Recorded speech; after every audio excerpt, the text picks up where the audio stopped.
defamatory statements? Well, it started with the December 2022 YouTube suit.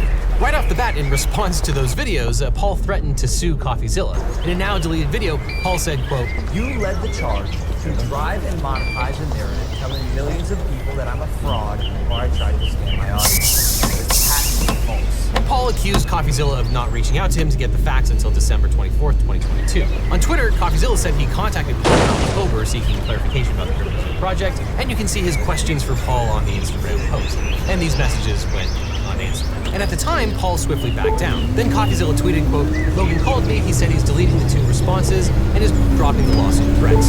CoffeeZilla had planned to release another video about CryptoZoo, but decided to delay the video so he could include Paul's response. And here was Logan Paul's later response, saying, "The war is not with coffee," and, quote, "I'm grateful he brought this to light." He apologized and promised to come up with a plan to make things right. CoffeeZilla warned Paul that he would continue to follow the CryptoZoo story, saying that, quote, "The right thing to do here is refunds for the affected victims. That's what this has always been about." Now, there's no actionable defamation in these old exchanges, since Logan Paul acknowledges that what CoffeeZilla reported was true, and they're also outside of the 1-year statute of limitations for bringing libel claims in Texas. But that's where things get interesting, because Logan Paul announced a 3-step plan to remedy the problem.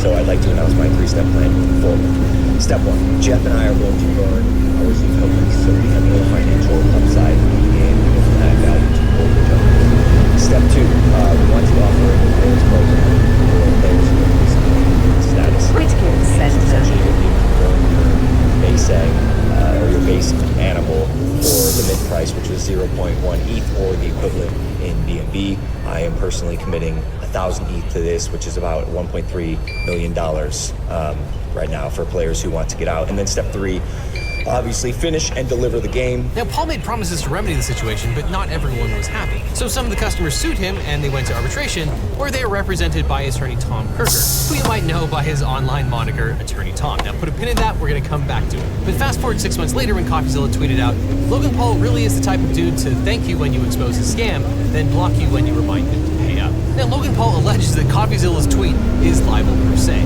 A defamation or libel per se describes statements which are considered to be so harmful on their face, the plaintiff doesn't need to prove special damages. They can get by with basically no damages in the suit.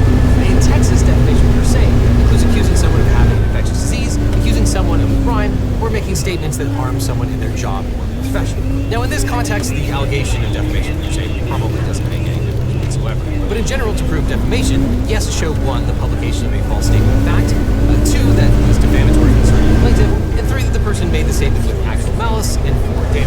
And I'll remind you that the term actual malice is a legal term of art. It does not mean that the publication of false statements was made with mean intention, but rather that the plaintiff has to actually know that what they're saying is false, or act with reckless disregard for the truth of that statement. And here Logan Paul alleges that, quote, "The accusation that Paul operated a financial scam is one that tends to harm his reputation so as to lower him in the estimation of the community or deter a third person from associating or dealing." The June 29th, 2023 X post is libels per se, that it tends to affect Paul in his profession or occupation, and accuse Paul of engaging in illegal conduct.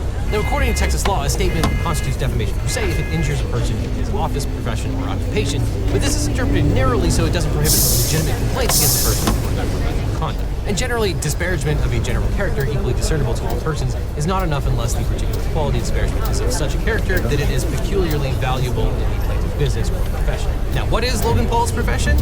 Arguably an influencer or boxer. He's not a developer, he's not a financial professional, nor does he have any special knowledge of NFTs and how the blockchain works, clearly. So really, even if it mattered here, the allegation of defamation per se probably wouldn't apply. But anyway, Logan Paul says by 2023, CoffeeZilla knew that CryptoZoo wasn't a scam. He says, quote, "The post was a gross and intentional distortion of Paul's prior statements, in which he referenced CoffeeZilla's research as a positive in the sense that it had helped expose the wrongdoing by